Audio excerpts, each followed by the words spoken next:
It's no secret that we are living in some very interesting times. Of course, there is protesting for racial equality alongside a global pandemic. It can be a lot for anyone to digest, let alone a child. If you're not sure how to talk to your children about what is going on in the world, we can help you out today. We have Dr. Bernardi, a licensed psychologist, joining us once again here on North Dakota Today to help navigate these tough conversations. Dr. Bernardi, thank you for joining us. Thanks for having me. Yeah, I'm really glad to be on to talk about this topic because, as you mentioned, there's just so much going on right now. And kids are so perceptive. So if you're not watching the news at home, don't assume that your child is clueless as to what's going on. I know I have an 8-year-old. We really don't turn on the news at home anytime that she's around. And she still has lots of questions and still is wondering what's going on. And that's not a bad thing. So it's really important to kind of take a step back and know how to approach these questions and how to talk about these things with our kids, because we have to. So where do you start if they are asking questions? Because my second follow-up to that would be, what if your child is not asking you? You know, two different conversations. Yeah. Well, like I said, children are perceptive, more perceptive than we oftentimes give them credit for. So even if they're not asking questions, we can ask them kind of open questions. Say, have you heard about this? Or do you have any questions about it? And to invite these types of conversations, because a lot of times kids will have an idea that maybe they think they know what's going on, but it may not always be a correct mindset. So it's really good to take this opportunity to talk about these important issues, because a lot of these things shouldn't be ignored, and they should be things that we're talking to our children about in the first place. And I would imagine it would change depending on the age of your child, how you would start this conversation as well. That's right. So you want to have an open conversation with your child. And for really young kids, sometimes that might be demonstrated through their artwork or through their play. And so it's good to just kind of watch them a little bit. Look at how they're playing. Are they using a lot of violence in their play? Are one of their Barbies getting sick? What's going on there? Because that can be something to show that, their little mind is thinking about it. So it's good to be able to open up these conversations and to correct any belief system that they may have that isn't accurate or isn't helpful. That's a great point. I mean, is this a good time to correct children? Because sometimes you're right, they think they understand what's going on, and what they believe is really way off. Right. And so this is something that we want to find a little bit of balance with. We want to invite questions. We want to have an open, ongoing conversation with our children about things like racism, about things like discrimination, about things like violence.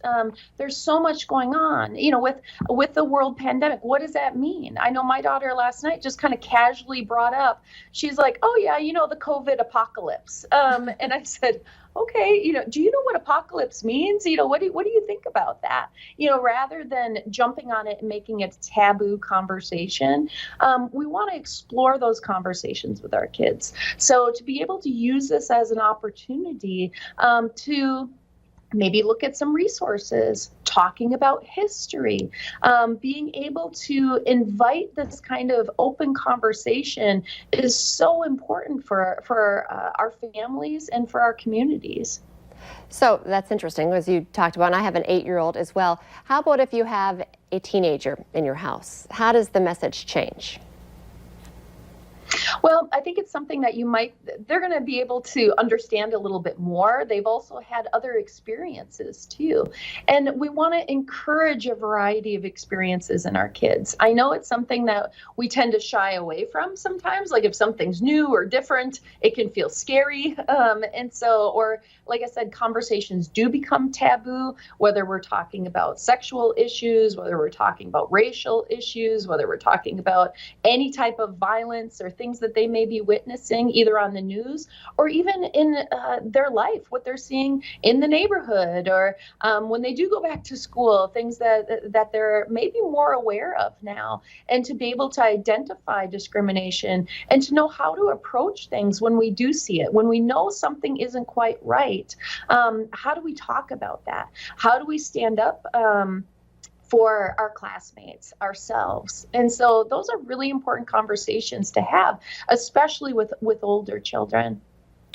Where do you start the conversation with racial equality when we're seeing, well, everywhere we look, in cities across the country, really across the world? Where do you start that conversation with your child? This is a really tough conversation for a lot of white parents. And so, but it's so important for everybody to be having these conversations. And if you're a family of color, research shows that you absolutely need to be having these conversations with your kids. Because it's so important to create change. If we're not having these conversations, it increases the likelihood of, especially groups that tend to experience discrimination. We see increased depression, increased anxiety, increased substance abuse. So these are really, really important things to talk about. There are resources available. So it's really good to educate yourself. If you yourself don't really know, or if it makes you uncomfortable to talk about these things, find some support, find some resources so that you can learn yourself, and also have conversations with your children so that we can break some of these patterns. I know in my 40-some years, I've seen a lot of things change too, in family members that I have, my experiences that I've had, and encouraging different experiences.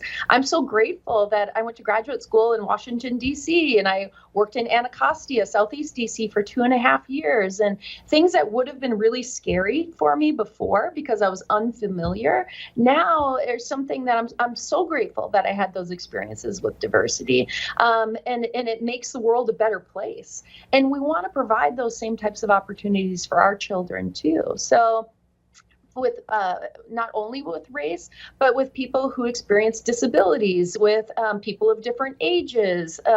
It's so important to not kind of keep our kids, in this little bubble, but encourage them to explore. I remember one day I was so proud of my daughter. She walked up to someone. We were out shopping. She was probably like 4 at the time. And she walked up to this, what I would have classified as kind of a scary looking dude with tattoos all over his neck and a big mohawk. And she walked up to him and she said, "I love your mohawk."